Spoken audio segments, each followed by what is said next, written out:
news analysis coming to you live on Politics and Business TV, Abuja. Many thanks for joining us. The headlines. The All Progressive Congress and the People's Democratic Party clash as El-Rufai woos opposition parties.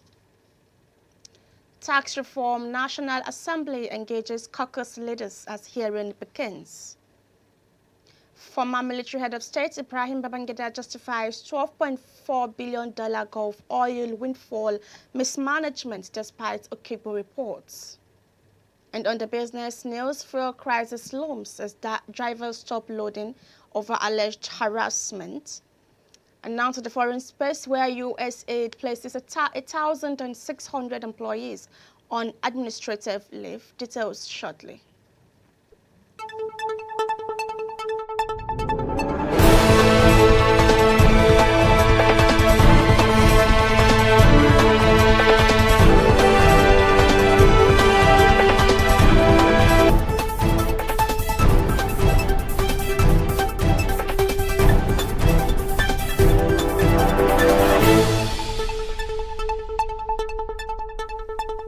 Welcome back and thank you once again for joining us on News Analysis, Politics and Business TV Abuja today. My name is Idris Amina. Now the news. The All Progressive Congress on Sunday attacked immediate past governor of Kaduna State, Nasir El-Rufai, as indications emerged that the former Federal Capital Territory Minister was rallying northern leaders and bigwigs against President Bola Tinubu's re-election ahead of the 2027 poll. The APC National Secretary Ajibola Basiru accused El-Rufai of stalking ethnic agenda over his failure to get a cabinet appointment. The once cordial relationship between the president and El-Rufai soured after he failed to secure a ministerial appointment. Though Tinubu nominated him for a ministerial position, the ex-governor was rejected by the National Assembly on security grounds.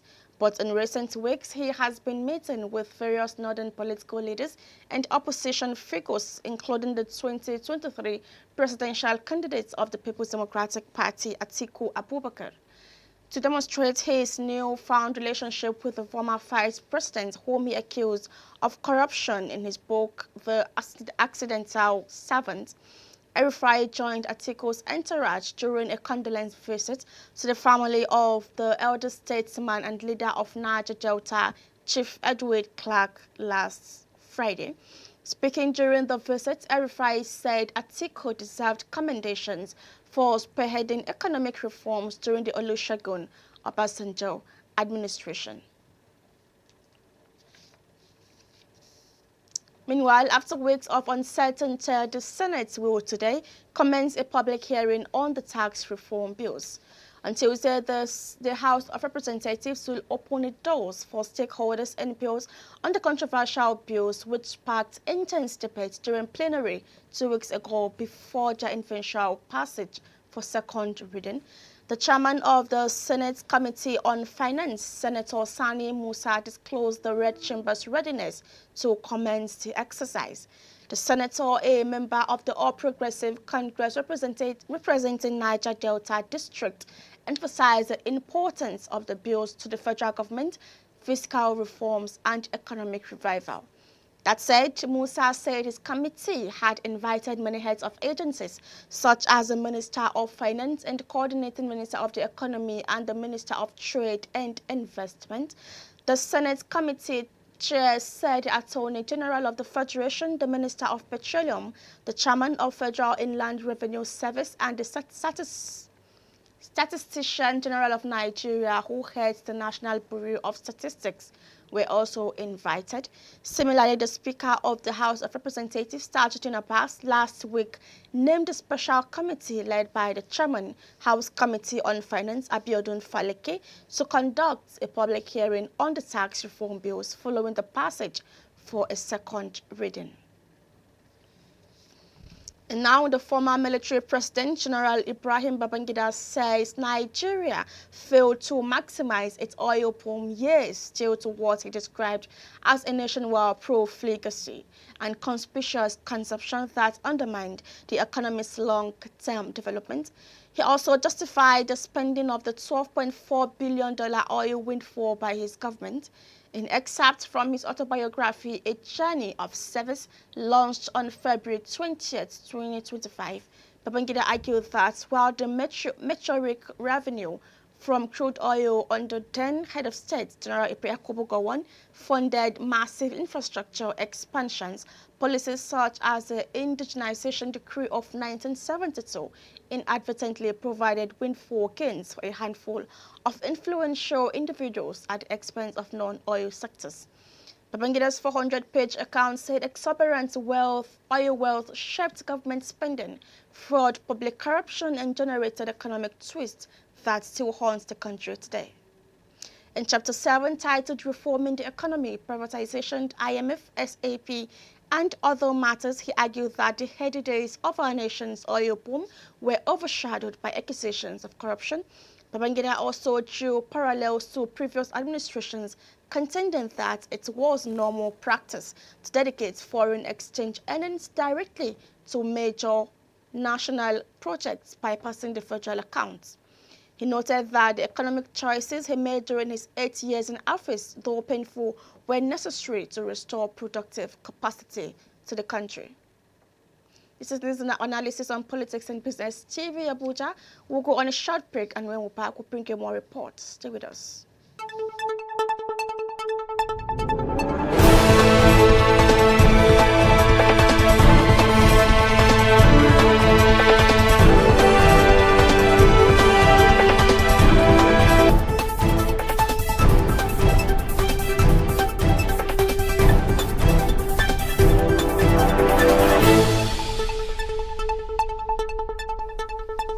Welcome back. It's good to know you're still with us, and this is news analysis coming to you on Politics and Business TV.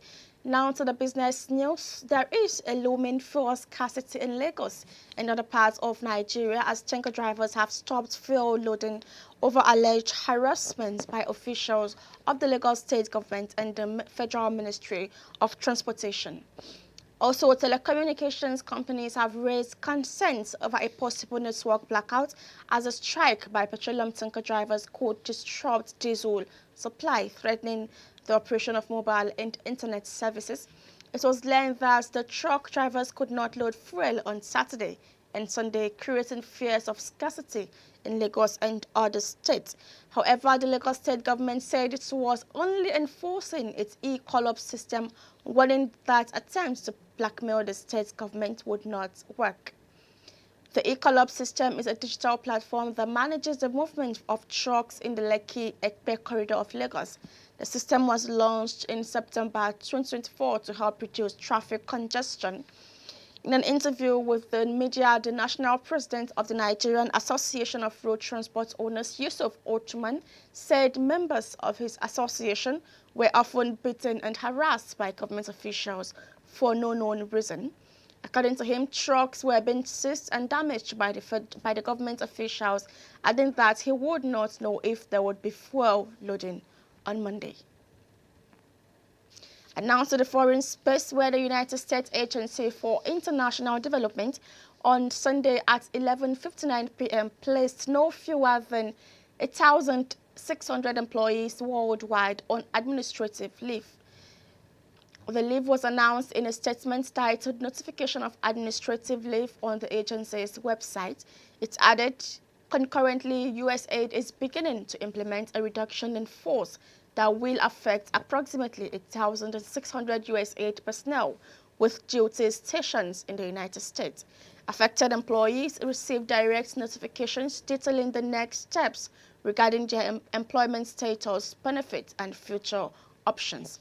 The statement further disclosed that amid this uncertainty, a selected group of essential personnel was tasked with continuing operations. These individuals, identified by agency leadership, were expected to remain in their roles despite the sweeping changes.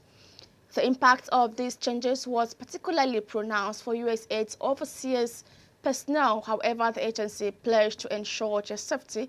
The agency also outlined a voluntary agency-funded return travel program for those stationed abroad, aiming to facilitate their transition back home. However, until their return, this personnel would retain access to essential agency systems and diplomatic support. And now for sport, let's connect with Abel Sunday.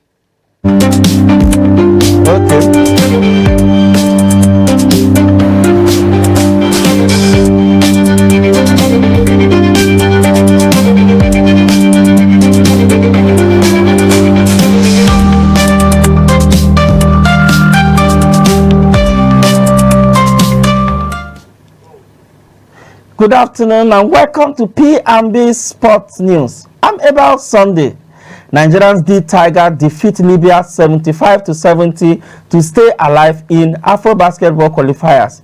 The team scored a 77-62 win against Cape Verde in their final Group B qualification game yesterday, thanks to a strong fourth quarter performance. Away to football.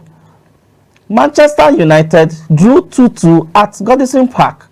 Everton took the lead with goals from Beto in the 19th minute and Adeboye in the 33rd minute. However, Manchester United staged a comeback in the second half, with Bruno Fernandes scoring a free kick in the 72nd minute, followed by Manuel Ugati's equalizer in the 80th minute. The match was marked by controversy in the injury time when a penalty award to Everton was overturned by a VAR check. Everton boss David Moyes expressed disappointment over the decision, stating that the shot pulled by Manchester United player was enough to warrant a penalty. This draw leaves Everton in 12th place and Manchester United in 15th place in the Premier League standing, with only a point separating the two teams. I went to the blue side of Manchester. Manchester City hosted Liverpool at the Etihad Stadium yesterday. Liverpool took the lead in the 14th minute with a goal from Mo Salah and struck again against City. The goal was a result of a well-worked corner routine, with Salah's strike taking a deflection to fly past Ederson. Liverpool doubled their lead in the 37th minute thanks to Dominic's goal. Salah provided the assist and Dominic wrong-footed Ederson to make it 2-0. The match ended with a 2-0 victory for Liverpool, who now go 11 points clear at the top of the Premier League table. City's defensive vulnerability was exposed and they struggled to create scoring opportunities without the injured Erling Haaland. That's all for sports today. I'm Abel Sunday.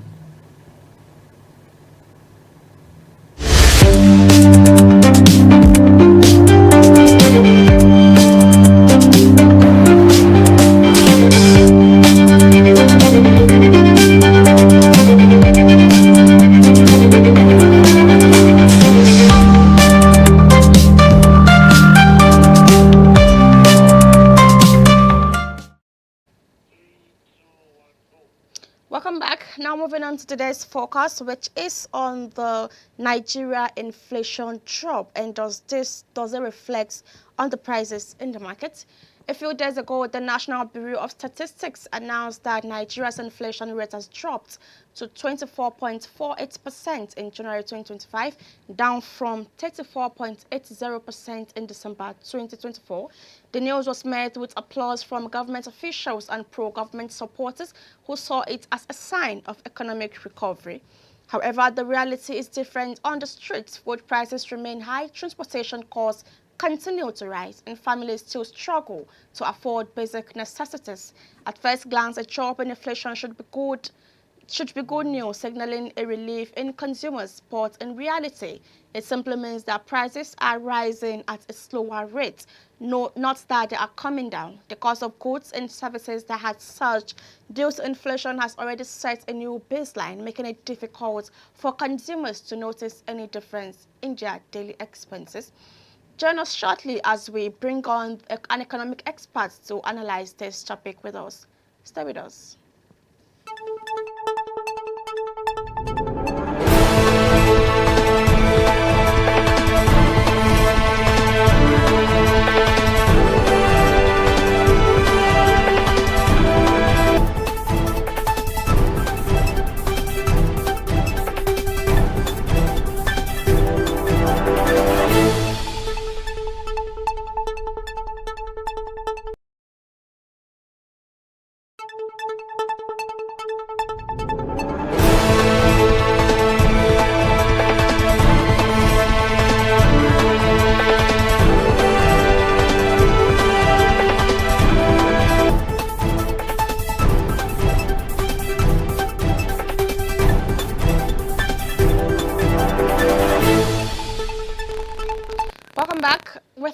have Mr. Wale Joshua, a chartered accountant and economist. Good afternoon to you, Mr. Wale Joshua. Yeah, welcome. Good afternoon to you. Nice to have me. So could you take us through the drop in the inflation and how it affects the prices of goods in the market? Yeah, the drop in inflation rate has been a welcomed development, and it showcases the concerted efforts of the current administration in ensuring that the prices of market in the commodity in the commodity market has been tamed and ensured that the reputation of the country is best presented in a way and manner that is appreciable, especially in terms of our debt portfolio and GDP, gross domestic products. That being said, we have factors to be considered as per the reduction in inflation rate, which reduced from 34% to close to 27%. Okay. We have what we call the base factor. The base factor has been too far when we were using 1999 base data in comparison for this current year base data. It was considered that the base data has been wrongly taken, and the MBS decided to choose the closest reasonable data, which is 2023, which made it a little better in terms of consideration. The best factor, the best consideration for a good statistic is comparison of likes with likes. We cannot compare events of 2024 with events in 2019 or events in 2081. So in 1981. So that makes it a little reasonable. So in terms of comparing last month's inflation rate with this month's inflation rate, whoever is relying on the difference should equally discount the base factor before comparing this month's inflation rate with the last month's inflation rate. Okay. If not, we'll be getting different results. So if you are going to compare prices in December 2024 with prices in January 2025, vis-a-vis the inflation rate in December 2024, in comparison with January 2025 inflation figure, which came out in February this month. So you have to make sure that the influence of that base factor is removed. So if not, we'll be getting wrong results. So that I will say that either we've been using the wrong parameters in giving out the inflation rate, or we've been using the inappropriate parameter in giving out the inflation rate. That as it may, the reality in the market says that prices are so high, jumping up. And in all fairness to this current administration's efforts, we learned that prices of commodities are reducing, not because of productive efforts of our farmers, but because the borders have been flanked open and products are coming in.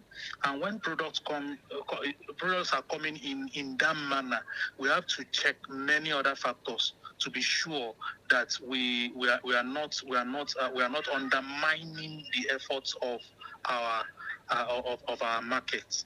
The